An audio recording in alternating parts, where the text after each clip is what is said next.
Welcome to 4 sides TV. ఎన్నికల్లో ఒక చోటు నుంచి కాకుండా 2-3 నియోజకవర్గాల నుంచి పోటీ చేసి గెలిచిన నేతలు ఎందరో ఉన్నారు.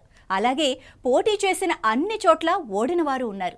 ఎన్ని చోట్ల పోటీ చేసినా చివరికి ఒక సీటుకు మాత్రమే ప్రాతినిధ్యం వహించాలి. గతంలో అయితే 3 చోట్ల నుంచి పోటీ చేసిన వారు కూడా ఉన్నారు. తర్వాత కాలంలో ఎన్నికల కమిషన్ నిబంధనలు మార్చడంతో కేవలం 2 చోట్ల మాత్రమే పోటీ చేస్తున్నారు. అలా పోటీ చేస్తున్న వారి సంఖ్య తక్కువే అని చెప్పుకోవాలి. ఆ విశేషాలేమిటో, ఏ నేతలు అలా పోటీ చేశారో ఈ స్టోరీ ద్వారా తెలుసుకుందాం.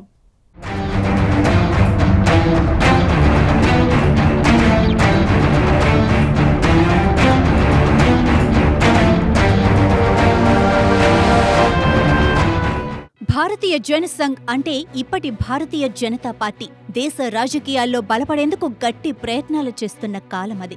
1957 ఎన్నికల్లో ఆ పార్టీ అగ్రనేత మాజీ ప్రధాని అటల్ బిహారీ వాజ్పేయి ఏకంగా 3 స్థానాల నుంచి పోటీ చేశారు. వాజ్పేయి ఎంచుకున్న ఉత్తరప్రదేశ్లోని వే బలరాంపూర్, మధుర, లక్నోల్లో ఆయన పోటీ చేశారు. బలరాంపూర్ నుంచి విజయం సాధించిన వాజ్పేయి లక్నోలో 2వ స్థానంలో నిలిచారు. మధురలో డిపాజిట్ కోల్పోయారు. బలరాంపూర్లో విజయంతో ఆయన తొలిసారి లోక్సభలో అడుగుపెట్టారు. వాజ్పేయి ఆ తర్వాత కూడా 1991లో 2 చోట్ల పోటీ చేశారు. మధ్యప్రదేశ్లోని విదిశా, ఉత్తరప్రదేశ్లోని లక్నో నుంచి బరిలో దిగి 2 చోట్ల విజయం సాధించారాయన. విదిశా స్థానాన్ని వదులుకొని లక్నోకు ప్రాతినిధ్యం వహించారు. ఇక కాంగ్రెస్ విషయానికొస్తే 1977లో ఇందిరాగాంధీ రాయ్బరేలీలో రాజ్ నారాయణ చేతిలో ఓడిపోయిన తర్వాత 1980 ఎన్నికల్లో ఆమె జాగ్రత్త పడ్డారు.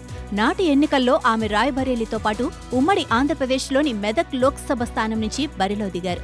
2 చోట్ల నుంచి విజయం సాధించిన ఆమె రాయ్బరేలీ వదులుకొని మెదక్కు ప్రాతినిధ్యం వహించారు.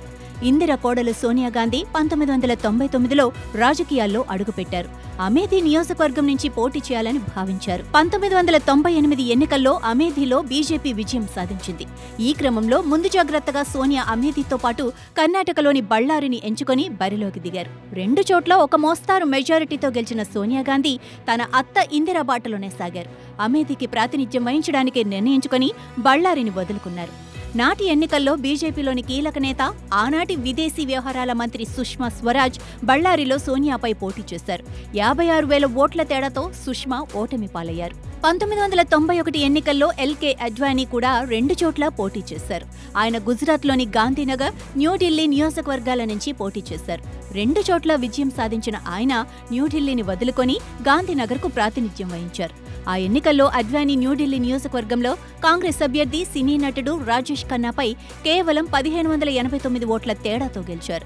రాజీవ్ గాంధీ మరణం తర్వాత 1991లో పివి నరసింహారావు ప్రధాని అయ్యారు. కానీ అప్పటికే ఆయన రాజకీయాలకు దూరం కావాలని నిర్ణయించుకుని 1991 లోక్సభ ఎన్నికల్లో పోటీ చేయకపోవడంతో ప్రధాని అయ్యేనాటికి పార్లమెంటు సభ్యత్వం లేదు. దీంతో కాంగ్రెస్ పార్టీ ఆంధ్రప్రదేశ్లోని కర్నూలు జిల్లా నంద్యాల లోక్సభ స్థానం నుంచి ఆయన్ను పార్లమెంటుకు పంపించాలని నిర్ణయించి అక్కడ అప్పటికే ప్రాతినిధ్యం వహిస్తున్న కాంగ్రెస్ ఎంపీ గంగుల ప్రతాప్ రెడ్డితో రాజీనామా చేయించి పీవీని బరిలోకి దింపారు. తెలుగువాడు ప్రధానమంత్రి కావటంతో ఆయనపై పోటీ పెట్టరాదని నిర్ణయించిన నాటి తెలుగుదేశం అధినేత ఎన్టీఆర్ పార్టీ తరపున అక్కడ అభ్యర్థిని నిలపలేదు. బీజేపీ బంగారు లక్ష్మణ్ను బరిలో నిలిపింది. పీవీ 5,80,297 ఓట్ల భారీ మెజారిటీతో గెలిచారు. అలా 1991 ఉప ఎన్నికలలో నంద్యాల నుంచి ఎంపీగా గెలిచిన పీవీ ఆ తర్వాత 1996లో నంద్యాలతో పాటు పొరుగు రాష్ట్రం ఒడిశాలోని బరంపురం నుంచి కూడా పోటీ చేశారు.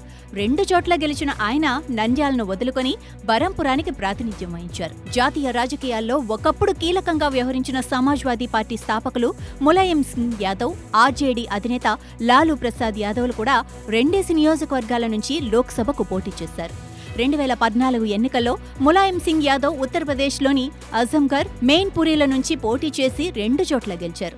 అందులో భారీ మెజారిటీతో గెలిచిన మొయిన్పురిని వదులుకొని అజంఘర్ నుంచి కొనసాగారు.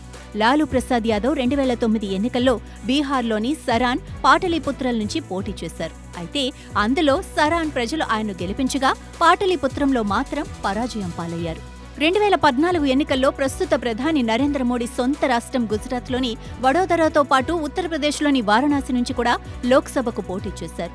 2 చోట్ల గెలిచిన ఆయన వడోదరాను వదులుకొని వారణాసి స్థానానికి ప్రాతినిధ్యం వహించారు. 2019 ఎన్నికల్లో అక్కడి నుంచే పోటీ చేశారు. ప్రస్తుత ఎన్నికల్లో కూడా మోడీ వారణాసి నుంచి బరిలోకి దిగారు. 2014 తర్వాత 2 నియోజకవర్గాలను ఆయన ఎంపిక చేసుకోలేదు. కాంగ్రెస్ అగ్రనేత రాహుల్ గాంధీ 2019లో తొలిసారి 2 నియోజకవర్గాల నుంచి బరిలోకి దిగారు. వాటిలో ఒకటి అమేథీ కాగా రెండోది కేరళలోని వాయనాడ్. అయితే అనూహ్యంగా అమేథీలో ఓడిపోయారు. వాయనాడ్లో గెలుపొందారు. ప్రస్తుత ఎన్నికల్లో వాయనాడ్తో పాటు సోనియా ప్రాతినిధ్యం వహించిన రాయ్బరేలీ నుంచి పోటీ చేస్తున్నారు. సోనియా రాజ్యసభకు వెళ్లిన నేపథ్యంలో రాయ్బరేలీని నిలుపుకోవాలని రాహుల్ అక్కడ పోటీకి దిగారు. దేశంలోని వివిధ రాష్ట్రాల నేతలు శాసనసభ ఎన్నికల్లో 2 చోట్ల పోటీ చేసిన ఉదాహరణలు చాలా ఉన్నాయి. కర్ణాటకలో యడ్యూరప్ప, సిద్ధరామయ్య, కుమారస్వామిలకు ఈ అనుభవం ఉంది. తెలుగు రాష్ట్రాల్లో కూడా బహుళ నియోజకవర్గాల్లో పోటీ చేసిన నేతలు ఎందరో ఉన్నారు. తెలుగుదేశం అధినేత ఎన్టీఆర్ 1985లో రాష్ట్రంలోని 3 ప్రాంతాల నుంచి పోటీ చేసి రికార్డు సృష్టించారు. కోస్తాలోని గుడివాడ, రాయలసీమలోని హిందూపురం, తెలంగాణలోని నల్గొండ అసెంబ్లీ స్థానాలకు పోటీ చేశారు. 3 చోట్ల గెలిచిన ఆయన నల్గొండ, గుడివాడ స్థానాలను వదులుకొని హిందూపురానికి ప్రాతినిధ్యం వహించారు. అప్పట్లో అదొక రికార్డ్. ఆ తర్వాత 1989లో ఆయన 2 స్థానాల నుంచి పోటీ చేశారు. నాటి ఎన్నికల్లో హిందూపురం, మహబూబ్ నగర్ జిల్లా కల్వకుర్తిలో ఎన్టీఆర్ పోటీ చేశారు. అయితే కల్వకుర్తిలో కాంగ్రెస్ పార్టీకి చెందిన చిత్తరంజన్ దాస్ చేతిలో ఓటమి పాలయ్యారు. ఆ ఓటమి ఎన్టీఆర్కి ఊహించని షాక్. 2014 ఎన్నికల్లో బీఆర్ఎస్ అధినేత కేసీఆర్ 2 స్థానాల్లో పోటీ చేశారు. మెదక్ లోక్సభ స్థానం, గజ్వేల్ అసెంబ్లీ స్థానం బరిలో నిలిచారాయన. 2 చోట్ల గెలిచిన ఆయన మెదక్ లోక్సభ స్థానాన్ని వదులుకొని గజ్వేల్ అసెంబ్లీ స్థానానికి ప్రాతినిధ్యం వహించారు. విభజన తర్వాత ఏర్పడిన కొత్త రాష్ట్రం తెలంగాణలో ఆ ఎన్నికల్లో టీఆర్ఎస్ ఆధిక్యత సాధించడంతో కేసీఆర్ ముఖ్యమంత్రి అయ్యారు. అంతకుముందు కమ్యూనిస్టు యోధుడు రావి నారాయణ రెడ్డి 1952 ఎన్నికల్లో నల్గొండ లోక్సభ, భువనగిరి శాసనసభ స్థానానికి పోటీ చేశారు. 2 చోట్ల గెలిచిన ఆయన అసెంబ్లీ స్థానాన్ని వదులుకొని నల్గొండ లోక్సభ స్థానానికి ప్రాతినిధ్యం వహించారు. అలాగే మరికొందరు నేతలు 2 చోట్ల పోటీ చేసి గెలిచారు. ఒడిశా ముఖ్యమంత్రి నవీన్ పట్నాయక్ తాజా ఎన్నికల్లో 2 అసెంబ్లీ నియోజకవర్గాల నుంచి పోటీ చేస్తున్నారు. అంతకుముందు 2019లో కూడా 2 చోట్ల పోటీ చేసి గెలిచారు. ప్రముఖ నటుడు చిరంజీవి ప్రజారాజ్యం పార్టీని స్థాపించి సొంత ఊరు పాలకొల్లుతో పాటు తిరుపతిలోనూ పోటీ చేశారు. అయితే తిరుపతిలో గెలిచిన ఆయన సొంతూరు పాలకొల్లులో మాత్రం అనూహ్యంగా పరాజయం పాలయ్యారు. చిరంజీవి సోదరుడు హీరో పవన్ కళ్యాణ్ 2019లో సొంత పార్టీ తరపున 2 స్థానాల్లో పోటీ చేశారు.